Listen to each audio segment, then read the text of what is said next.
Football প্রেমীরা একটা ম্যাচের জন্য কতটা মরিয়া হয়েছিল সেটা হয়তো কথায় বোঝানো কঠিন। আর সেই বহু প্রতীক্ষিত ম্যাচটার নাম ফাইনালিসিমা। ফুটবল প্রেমীদের জন্য এই ম্যাচটা ছিল একেবারে ঈদের দিনের মতো আনন্দের। সবাই অপেক্ষা করছিল ২৭ মার্চের জন্য। দিন যত এগিয়ে আসছিল উত্তেজনাও ততবার ছিল। কিন্তু হঠাৎ করেই আসে দুঃসংবাদ। ভেন্যু সমস্যার কারণে ম্যাচটি বাতিল করতে বাধ্য হয় ফিফা। এক মুহূর্তেই ভেঙে যায় কোটি ভক্তের স্বপ্ন।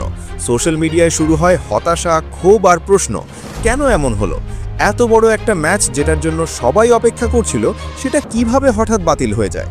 তবে এখানেই শেষ নয়, আবার নতুন করে আশার আলো দেখিয়েছেন জিয়ানি ইনফান্তিনো।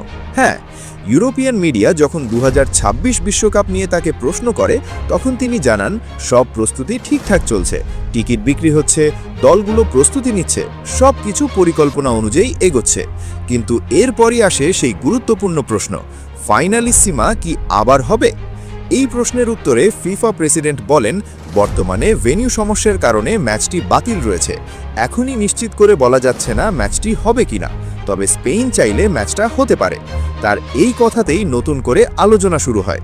তবে সবচেয়ে বড় বিষয় হলো, আর্জেন্টিনা ন্যাশনাল ফুটবল টিম ইতিমধ্যেই জানিয়ে দিয়েছে তারা ম্যাচটি খেলতে পুরোপুরি প্রস্তুত।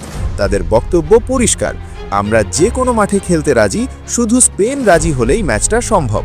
এমনকি আর্জেন্টিনা এটাও জানিয়েছে, যদি এখন সম্ভব না হয় তাহলে ২০২৬ বিশ্বকাপের পরও তারা এই ম্যাচ খেলতে আগ্রহী। অর্থাৎ আর্জেন্টিনার দিক থেকে কোনো সমস্যা নেই, তারা চায় এই ম্যাচ যে কোনোভাবেই হোক অনুষ্ঠিত হোক।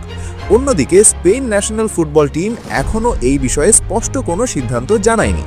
কিছু রিপোর্ট অনুযায়ী স্পেন মনে করছে ২০২৬ বিশ্বকাপের পর তাদের সময়সূচি অনেক ব্যস্ত থাকবে, তাই তখন এই ম্যাচ আয়োজন করা কঠিন হতে পারে।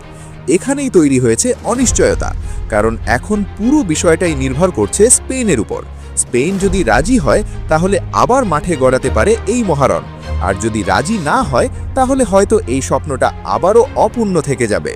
ফাইনালিসিমা শুধু একটা ট্রফির লড়াই নয়, এটা ইউরোপ বনাম দক্ষিণ আমেরিকার শ্রেষ্ঠত্বের লড়াই। এই ম্যাচে আমরা দেখতে পারতাম অভিজ্ঞতা বনাম তরুণ শক্তির এক অসাধারণ দ্বৈরথ্য। একদিকে থাকতেন ফুটবলের জাদুকর লিওনেল মেসি, আর অন্যদিকে উঠতি তারকা লামিন ইয়ামাল। মেসির অভিজ্ঞতা, তার স্কিল, তার ম্যাচ জেতানোর ক্ষমতা, সবকিছু মিলিয়ে তিনি একাই ম্যাচের রং বদলে দিতে পারেন। আর ইয়ামাল, এই তরুণ ইতিমধ্যেই দেখিয়ে দিয়েছে ভবিষ্যতে সে বড় মঞ্চে রাজত্ব করতে পারে। তার গতি, ড্রিবলিং আর আত্মবিশ্বাস সবাইকে মুগ্ধ করেছে।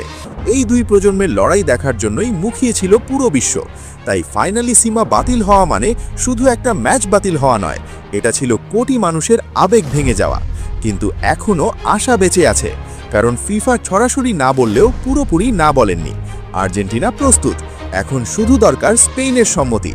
যদি স্পেন রাজি হয়ে যায় তাহলে আবারও নতুন করে ঘোষণা আসতে পারে, নতুন তারিখ ঠিক হতে পারে, আর আমরা আবার দেখতে পারি সেই স্বপ্নের ম্যাচ। এখন প্রশ্ন, স্পেন কি রাজি হবে? ফুটবল প্রেমীরা কি আবার পাবে সেই ঈদের দিনের আনন্দ, নাকি এই ম্যাচটা শুধুই একটা যদি হয়ে থেকে যাবে? সব প্রশ্নের উত্তর এখন লুকিয়ে আছে সময়ের হাতে। তোমার কি মনে হয়, স্পেন কি শেষ পর্যন্ত রাজি হবে? আবার কি আমরা দেখতে পাবো মেসি বনাম ইয়ামালের সেই দারুণ লড়াই? কমেন্টে জানাও তোমার মতামত। আর ভিডিও ভালো লাগলে লাইক আর সাবস্ক্রাইব করতে ভুলবে না।